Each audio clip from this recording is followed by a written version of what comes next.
देखो, आज के से जो हम रिवीजन करेंगे पूरे मैथ का, तो ऐसे क्वेश्चनों का रिवीजन करेंगे जो बोर्ड में आने लायक है। और जहाँ तक अपना कॉन्फिडेंस है कि अगर बोर्ड के पेपर में नहीं आया तो इस तरीके से क्वेश्चन बाहर नहीं जाएगा किसी भी सूरत में। तो मोस्ट इम्पोर्टेंट क्वेश्चन यहाँ से करेंगे हाई स्कूल के मैथ के, एक एक करके। कोई चैप्टर एक तरफ से चैप्टर रिवीजन करते हैं तो वहाँ चैप्टर का नहीं है, मोस्ट इम्पोर्टेंट क्वेश्चन है जो कि बोर्ड यहाँ करेंगे। तो उससे पहले साथ ही साथ हम फॉर्मूला भी लिखते चलते हैं। कौन से क्या फार्मूला है, तो हमारे पास यहाँ से फॉर्मूला स्टार्ट होते हैं। पहले ही जो वास्तविक संख्याओं से स्टार्ट करते हैं तो HCF LCM से स्टार्ट होता है। तो पहले HCF LCM के जो फॉर्मूला आपको लिखाए थे वो एक बार फिर से आप रिवीजन में देख लो कि हम यहाँ लिखते हैं कि दो संख्याओं का गुणनफल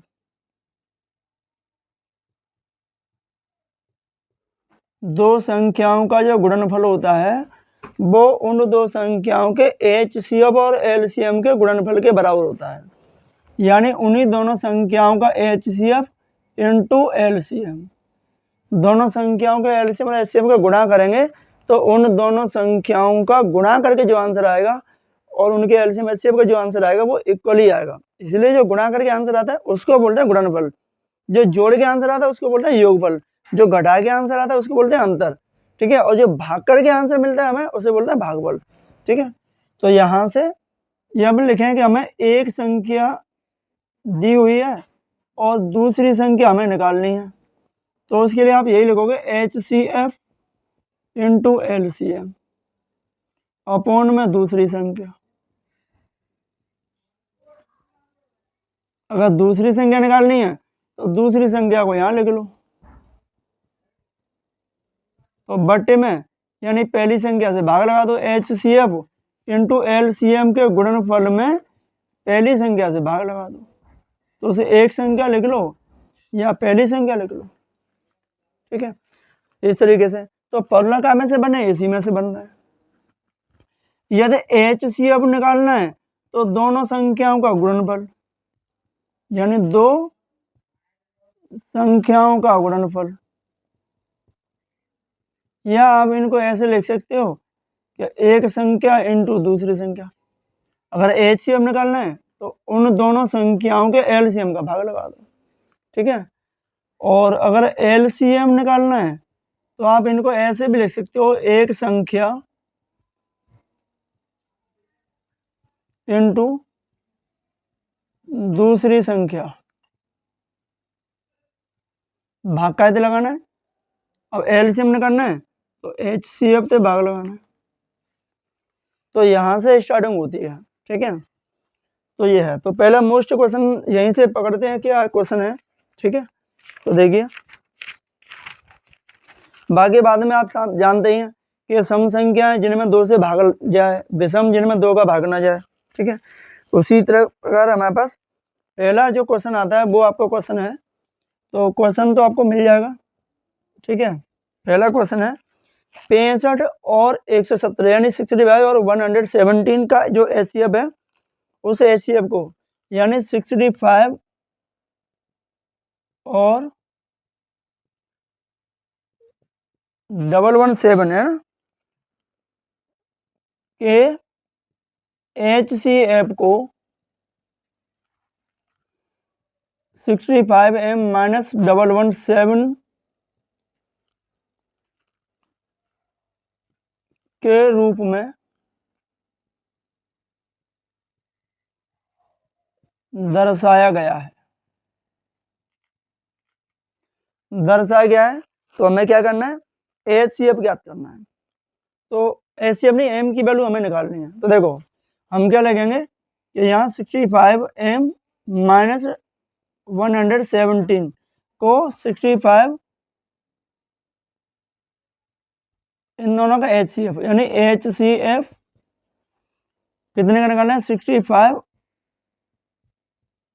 और 117 इन दोनों का HCF चाहिए। ठीक है, तो यहाँ से क्या करना है कि आपको HCF निकालना है। तो HCF कैसे निकालें, भाग विधि से निकालेंगे, गुणनखंड विधि से भी पूछा जा सकता है और भाग विधि से भी। तो पहले हम निकालेंगे डिवाइडेड मेथड से।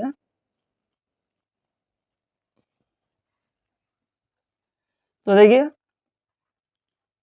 इससे हम इसका भाग विधि से ऐसे हम निकालें तो क्या करें, छोटी संख्या का बड़ी संख्या में भाग करेंगे, भाग देंगे तो एक बार ही आएगा।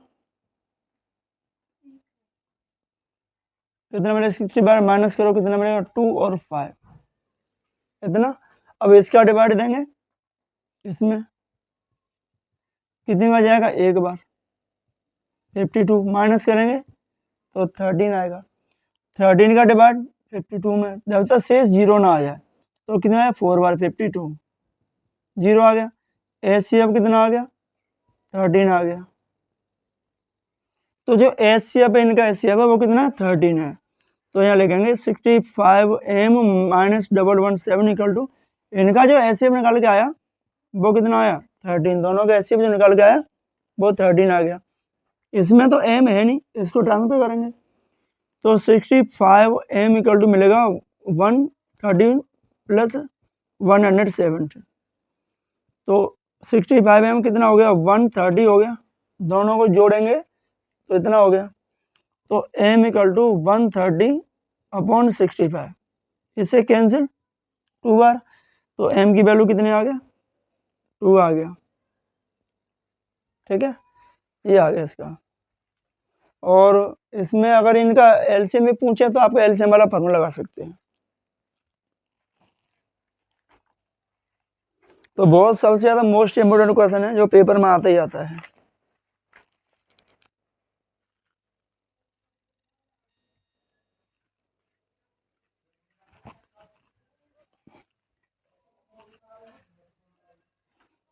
देखो नेक्स्ट क्वेश्चन करेंगे हम इसमें कि हमारे पास दिया है 96 और 404, इनका एचसीएम निकालना है और उसके बाद में एलसीएम भी निकालना है। ठीक है, तो हमारे पास हम इसमें क्वेश्चन नंबर 2 मान लेते हैं।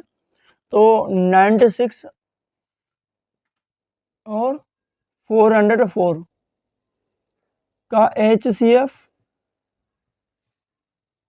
और एलसीएम निकालना है। ठीक है, ये निकालना है। तो एलसीएम एचसीएफ निकालने के लिए क्या करना है कि आपको 96 के फैक्टर कर लो या फिर डिवाइड कर लो। आप चाहो तो उसे भाग विधि से भी कर सकते हैं और गुणनखंड विधि, दोनों से कर सकते हैं। तो क्या करें बताओ, भाग विधि से कर लें या ऐसे कर लेते हैं, गुणनखंड विधि से करते हैं।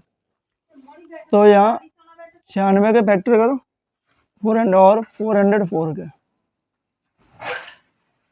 तो लगाओ यहाँ से कितने आएगा, 2 से 48, फिर 2 से 24, फिर 2 से 12, फिर 2 से 6, फिर 2 से 3, फिर 3 से 1, और यहाँ 2 से तो ये आएगा कितना, 202, फिर 2 से 101।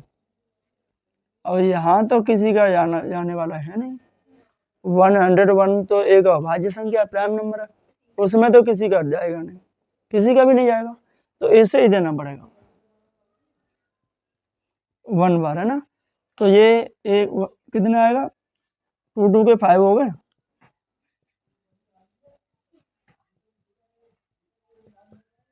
और ये 2 इंटू 2 इंटू 101।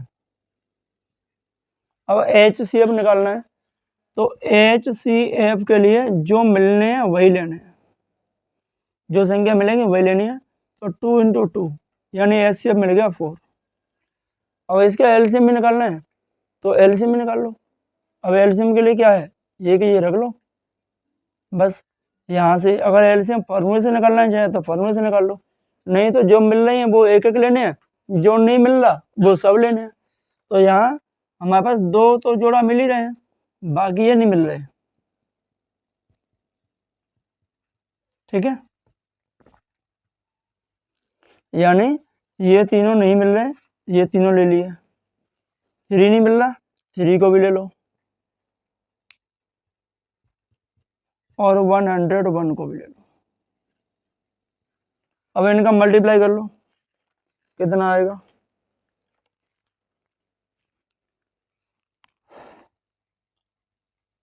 तो इनका मल्टीप्लाई तुम्हारा आ जाएगा, देखना इसमें कितना आएगा, मल्टीप्लाई 9696 आएगा। तो ये मिलेगा इसका एलसीएम, ठीक है।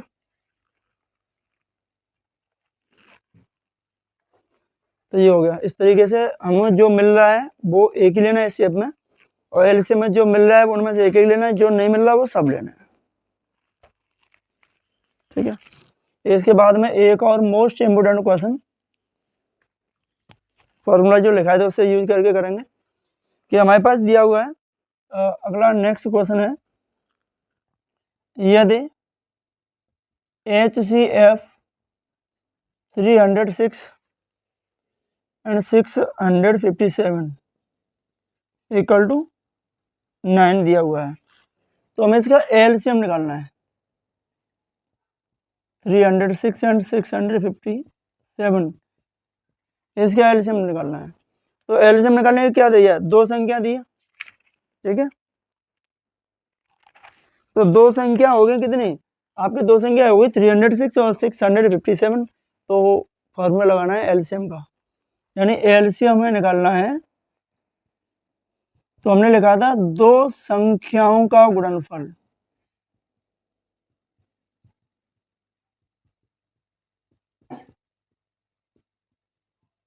बटे में HCF, ये लिखा था। अब दो संख्या कौन सी है, दो संख्या आपकी 306 इंटू 657 अपॉन HCF कितना है, HCF 9 है। क्वेश्चन को विशेष ध्यान देना है, बोर्ड में आए हुए क्वेश्चन है और आने के चांसेस रहने वाले हैं पूरे। ऐसे इसको कैंसिल करेंगे तो 34 बार कैंसिल हो जाएगी, और 34 का मल्टीप्लाई आप इसमें करोगे तो लगभग इतना आ जाएगा 22,338। तो ये इसका आंसर होगा, एलसीएम निकालना था, ठीक है। एक नंबर का 2 नंबर का क्वेश्चन बोर्ड के पेपर में आता है, तो दोनों को नोट कर लो, उसके बाद देखते हैं नेक्स्ट।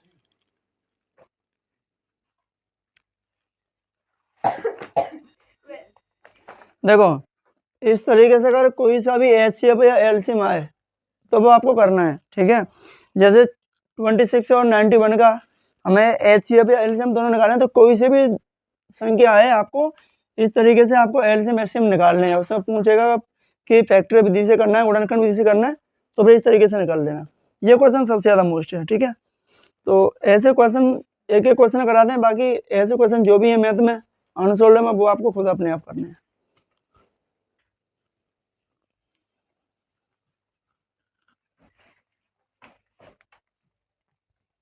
देखो क्वेश्चन नंबर 1 लेते हैं 4 कि HCF 225,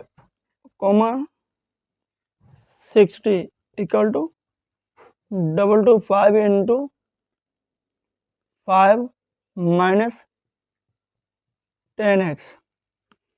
तो x की वैल्यू फाइंड करनी है। अब x की वैल्यू निकालने के लिए क्या करना है कि इसका HCF निकालना है आपको।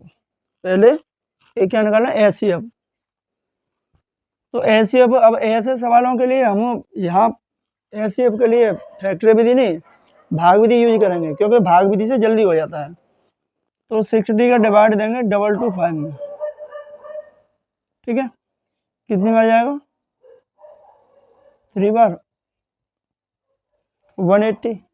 अब यहाँ से माइनस करेंगे तो कितना मिलेगा, 45 का यहाँ लगाओ, इसमें कितने जाएगा 1 बार 45, कितना मिलेगा 15 का लगाओ 45 में, कितनी आ जाएगा 3 बार 45, क्या मिलेगा 0। तो HCF कितना मिलेगा हमें 15, ठीक है। तो यहाँ लिखना है इसकी जगह 15 इक्वल टू इनका मल्टीप्लाई कर लो। अब ये मल्टीप्लाई करेंगे तो कितना आएगा 1125 आ जाएगा माइनस के 10x। अब 10x को तो लाओ इधर और इसे 15 को ले जाएंगे इधर, तो ये हो जाएगी प्लस की, ये हो जाएगी माइनस की। तो 10x इक्वल टू 1125 माइनस के 15, तो x इक्वल टू कितना मिलेगा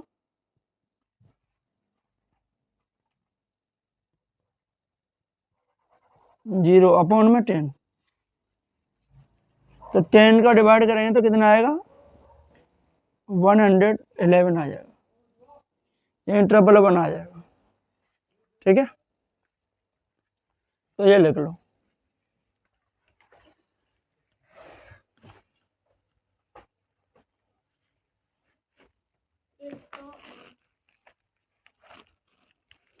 फिर बाकी इस तरीके के क्वेश्चन हमें करने ही करने सब।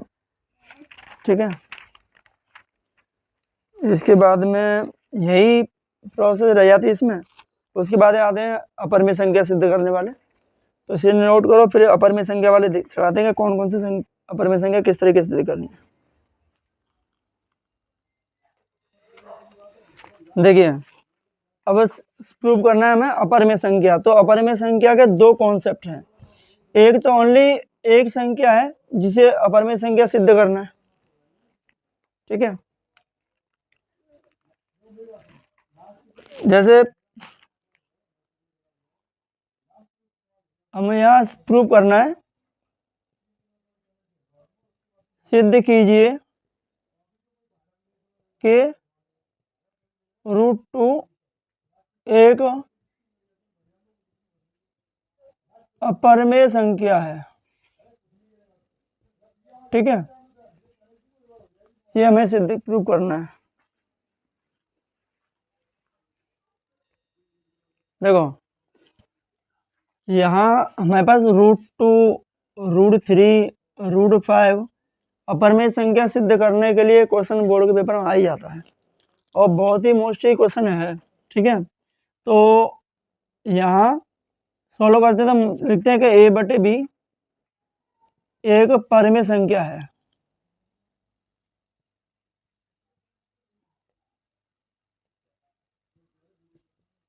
ठीक है, एक परमेय संख्या है। तो यहाँ मान लेते हैं, माना √2 एक परमेय संख्या है।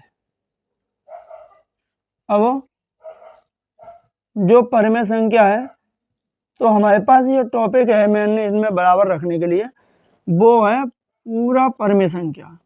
दोनों परमेय संख्या है तो दोनों बराबर भी होंगे। तो यहाँ लिख लिया a/b इक्वल टू √2। अब क्या करते हैं इसमें कि यहाँ दोनों पक्षों का वर्ग करने पर, दोनों पक्षों का वर्ग करेंगे तो यहाँ मिल जाएगा a² upon b² equal to √2 का स्क्वायर। और √2 का स्क्वायर करेंगे तो 2 ही आएगा। तो यहाँ मिलेगा हमें a² अपॉन b², यहाँ 2 अपॉन 1 मान लो तो मल्टीप्लाई करेंगे तो क्या मिलेगा a² upon a² equal to 2b²। आप 2 को चाहो तो अपॉन में भेज सकते हैं यहाँ, और ना भेजें तो कोई दिक्कत नहीं, इसमें यहाँ लिख सकते हैं कि a² अपॉन 2 बराबर b²। तो यहाँ आप लिखोगे कि a² 2 से विभाजित है, यानी अतः a² 2 से विभाज्य है।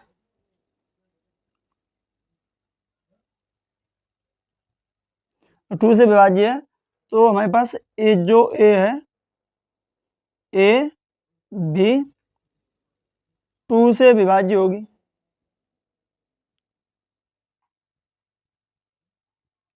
मान लो कि a² में a के स्क्वायर में a के वर्ग में 2 का डिवाइड जा रहा है, तो a में भी 2 का डिवाइड जाएगा, क्योंकि पहले तो a है, a का स्क्वायर कर रहे हैं तो स्क्वायर में जब 2 का डिवाइड जाएगा तो a में भी 2 का डिवाइड जाएगा।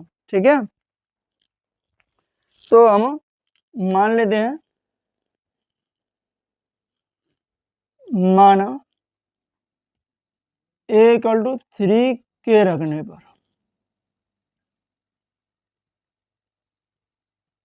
ठीक है, अब यहाँ से डालोगे आप a² 2b², यहाँ 2 के रखेंगे।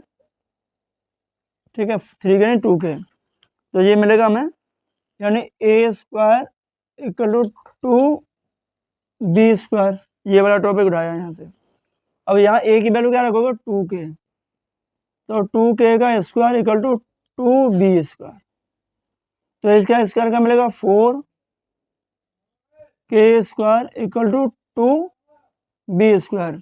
ये 4 को भेज दो अपॉन में, तो k स्क्वायर इक्वल टू मिलेगा 2b स्क्वायर अपॉन 4। इससे कैंसिल हो जाएगा 2 बार, ठीक है। तो क्या मिल जाएगा हमें, k स्क्वायर बराबर b स्क्वायर अपॉन 2। अब जो यहाँ लिखा था वही वहाँ लिखना है कि यहाँ b स्क्वायर 2 से विभाज्य है, तो b भी 2 से 2 से विभाज्य होगी, ठीक है। 2 से विभाज्य है। तो बस आपको इसमें फोकस करना है कि लिखना आपको हिंदी है ये। तो यहाँ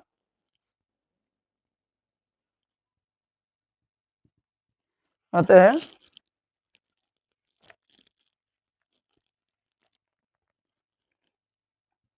a और b का व्यनिष्ठ गुणनखंड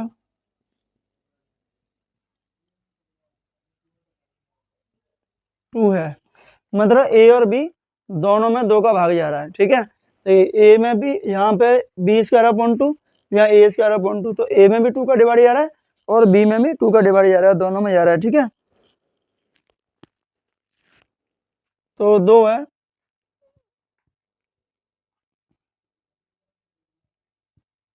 परंतु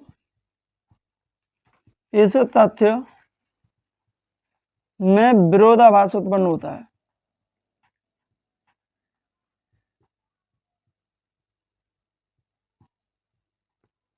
विरोधाभास उत्पन्न होता है या विरोधाभास होता है ना,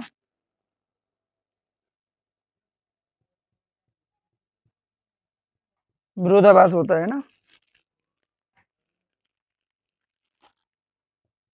कि a और b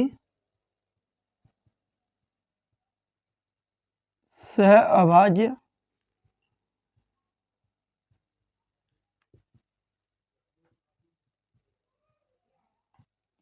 सहभाज्य संख्या है, ठीक है।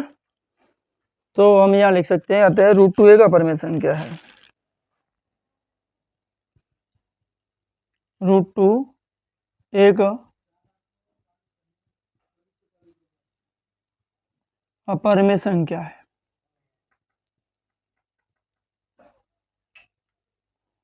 यही हमें सिद्ध करना था।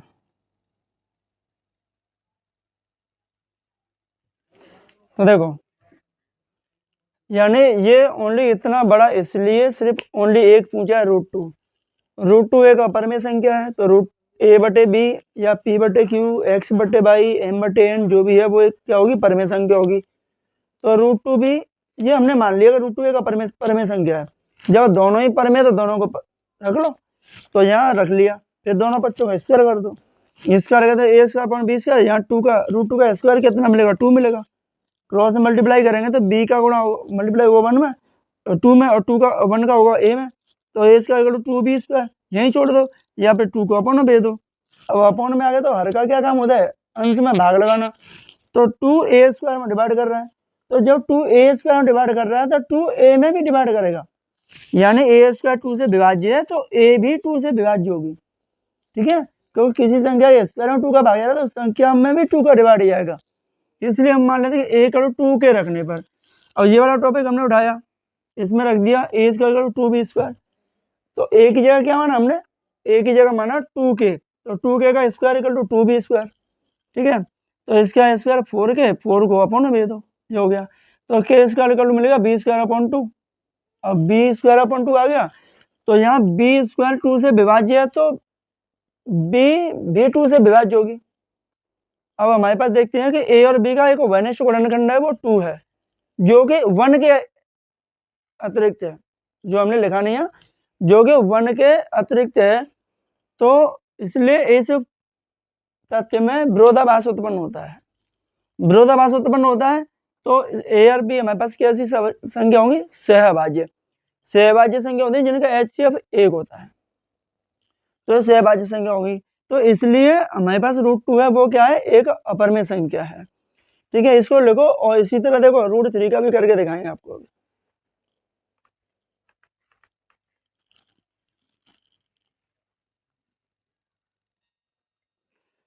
देखो अभी हमने √2 को अपरमेय संख्या प्रूव किया है ना, तो बस इसे यहाँ से हटा दो √2 को, क्वेश्चन नंबर 6 कर लो। वैसे ये वाला क्वेश्चन था जो हमने √2 वाला किया है वो 2019 और 22 में आया हुआ है। अभी पिछले मैथ के हिसाब से 22 में आएगा, नए मैथ होगा उसमें पता नहीं आएगा नहीं। ठीक है, तो अब यहाँ से क्या करना है हमें कि हमें √3 को प्रूव करना है। तो देखो हिंदी जो लिखी है वो वही बिल्कुल सेम वही है, इसमें कुछ भी चेंजिंग होने वाला नहीं है। बस हमने क्या करा कि यहाँ क्वेश्चन नंबर 6 है, तो √3 एक अपरमेय संख्या, तो 2 की जगह लिख दिया √3। अब इसको प्रूव करना है। ठीक है, तो यहाँ से भी 2 हटा दो, यहाँ से भी 2 हटाओ और यहाँ से भी हटाओ। बाकी पूरा क्वेश्चन में वही सेटअप है, कुछ ज़्यादा 3-5 करने की जरूरत नहीं है। यहाँ लिखेंगे a/b = √3। अब क्या करोगे? दोनों पक्षों का बराबर करोगे, a² करोगे तो a²/b² = √3 का स्क्वायर। तो क्या लिखोगे? a²/b² = 3/1। क्रॉस मल्टीप्लाई करोगे तो एक का मल्टीप्लाई a² में, a² = 3b²। ये मिल गया। चाहो तो 3 को अपन भेज दो, a²/3 क्या मिलेगा? Only b²। तो a² 3 से विभाज्य है, तो a भी 3 से ही विभाज्य होगी। यानी किसी संख्या के स्क्वायर में 3 का डिवाइड आ रहा है तो उस संख्या में 3 का जाएगा। तो हम मान लेते हैं यहाँ के a = 3 के रखने पर। अब a = 3 के रखेंगे तो कहाँ रखोगे आप? इसमें आपको यहाँ रखना है, इसमें। चाहो तो यहाँ रख लो, कोई दिक्कत वाली बात नहीं है। ठीक है, ये रख सकते हैं। तो a² = 3b²। तो ये रखोगे आप 3k का स्क्वायर, तो मिलेगा यहाँ 3b²। इसका स्क्वायर करोगे तो 9k² = मिलेगा 3b²। तो k² = 3b²/9, इसे कैंसिल 3 बार, तो मिलेगा k² = b²/3। ठीक है, तो हम क्या लिखेंगे यहाँ? थोड़ा और ऊपर लिख देते हैं, k² = b²/3। अब b² 3 से विभाज्य है, तो यहाँ b² 3 से विभाज्य है, तो b 3 से विभाज्य होगी।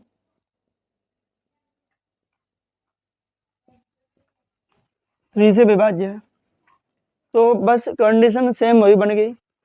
a और b का उभयनिष्ठ गुणनखंड कितना हो जाएगा? 3 हो जाएगा। ठीक है, 3 है, परंतु इस तथ्य में विरोधाभास उत्पन्न होता है क्योंकि ये 1 के 1 के एक्स्ट्रा है, 1 के अतिरिक्त है।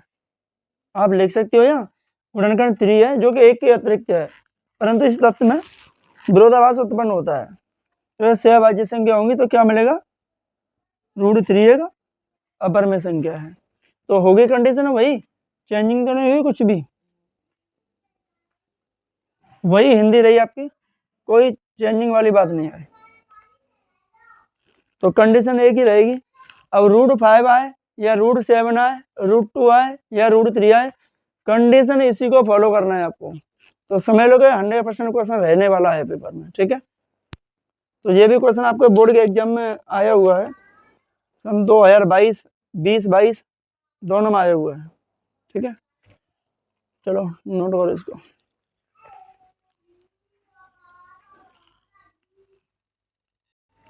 देखो क्वेश्चन नंबर 7 में वहाँ ओनली हमने किया था √2 और √3, ये तो हमने अपरिमेय संख्या प्रूव की थी। अब उसका थोड़ा कॉन्सेप्ट चेंज हो गया, अब लग गया 3√2। तो हमें यहाँ क्वेश्चन में ये हम जो तैयारी कर रहे हैं वो एक तरह से क्वेश्चन तैयारी करते चलते हैं और लेक्चर ही चलेंगे, ठीक है। तो सिद्ध करना है, 3√2 एक अपरिमेय संख्या है, तो छोटा सा क्वेश्चन है, ज़्यादा बड़ा नहीं है। तो a/b तो अपरिमेय संख्या है ही, यहाँ मान लेते हैं, माना 3√2 एक अपरिमेय संख्या है, वो परमेय संख्या है। अब दोनों ही परमेय है तो दोनों को इक्वल रख लो, तो यहाँ रख लो a, ऐसे रख लो 3√2 इक्वल टू a/b, ठीक है। यहाँ से √2 इक्वल टू a/3b, यानी ये 3 चला गया बट्टे में, बस इतना सा। अगर आगे करना चाहो तो स्क्वायर कर लो, नहीं करना चाहो तो यहीं से लिख लो, ठीक है। इसमें लिख लेते हैं कि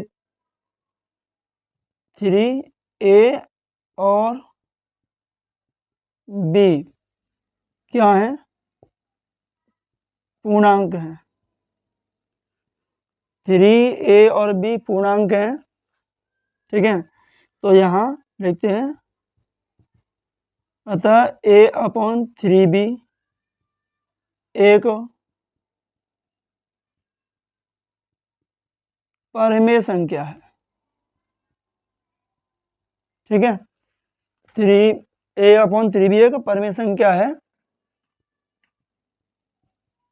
इसलिए √2 भी एक परमेय संख्या,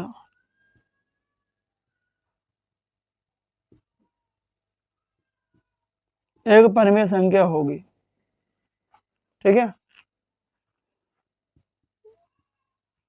परंतु इस तत्व में क्या होता है, इस तत्व में विरोधाभास उत्पन्न होता है, विरोधाभास, ठीक है, विरोधाभास प्राप्त होता है, ठीक है। अब विरोधाभास आ रहा है तो यहाँ लिख दो, अतः 3√2 एक अपरिमेय संख्या है, ठीक है। इतना छोटा सा क्वेश्चन है, बस यही इसमें प्रूव करना था। इसके बाद में एक क्वेश्चन और देखेंगे अपरिमेय संख्या का, बाकी फिर अगले नेक्स्ट चैप्टर पे चलेंगे, ठीक है। देख लो इसको,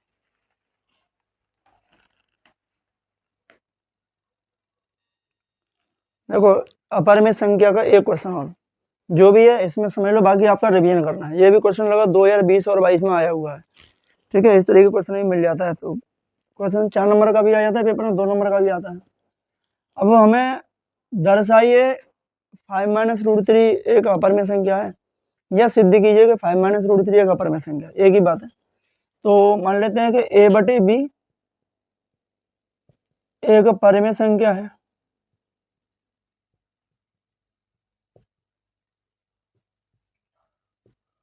अब a/b एक परमेय संख्या है, तो इसको मान लेते हैं, माना 5-√3 एक परमेय संख्या है,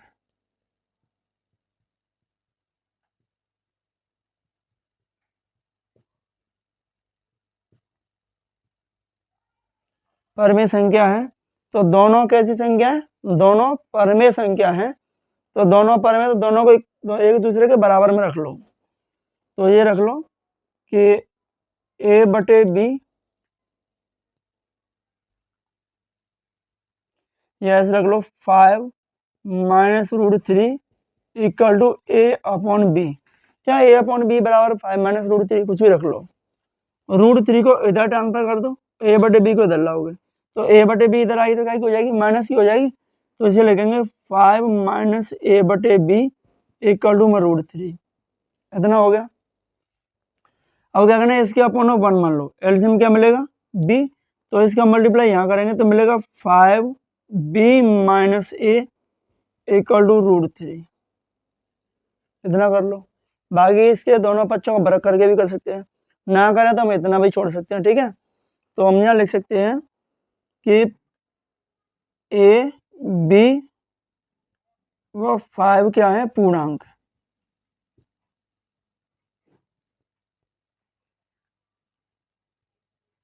पूर्णांक है, इसलिए 5b माइनस ए बटे बी एक परमेय संख्या है। ठीक है, कैसी संख्या, परमेय संख्या। अब इसलिए कितना बचा, √3।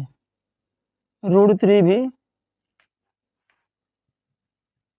एक परमेय संख्या है। ठीक है, कैसा है ये, अगर परमेय संख्या तो यही संख्या है, लेकिन यहाँ एक विरोधाभास उत्पन्न होता है कि ये तो पूर्णांक है, ये तो रूढ़ में है। रूढ़ वाली संख्या तो पूर्णांक होती ही नहीं। रूढ़ वाली संख्या तो कैसी होती है, रियल नंबर होती है, पूर्णांक तो होती नहीं। तो यहाँ परंतु इस तथ्य में विरोधाभास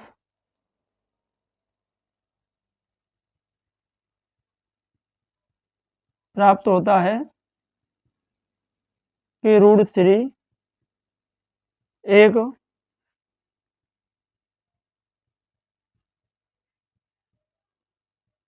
अपरिमेय संख्या है।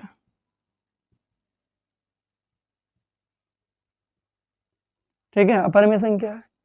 अब ये अपरिमेय संख्या तो हमें जो प्रूव करना था वो लिख दो। अतः 5 माइनस √3 एक अपरिमेय संख्या है।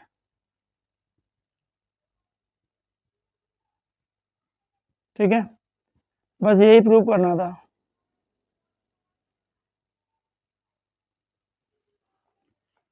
तो इस तरीके से क्वेश्चन करने हैं हमें। ठीक है, तो वैसे कंफर्म है, दिख रहा है कि ऐसे 4 क्वेश्चन किए तो चारों में आपसे कोई ना कोई एक नहीं का आ जाएगा, और नहीं आए तो तरीका यही है, क्लियर है, समझ लो कि आप फिक्स है कि यहाँ से मिलेगा ही मिलेगा क्वेश्चन।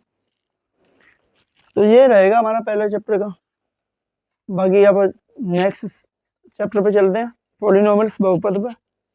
तो इसे नोट करो, जल्दी से आगे देखते हैं।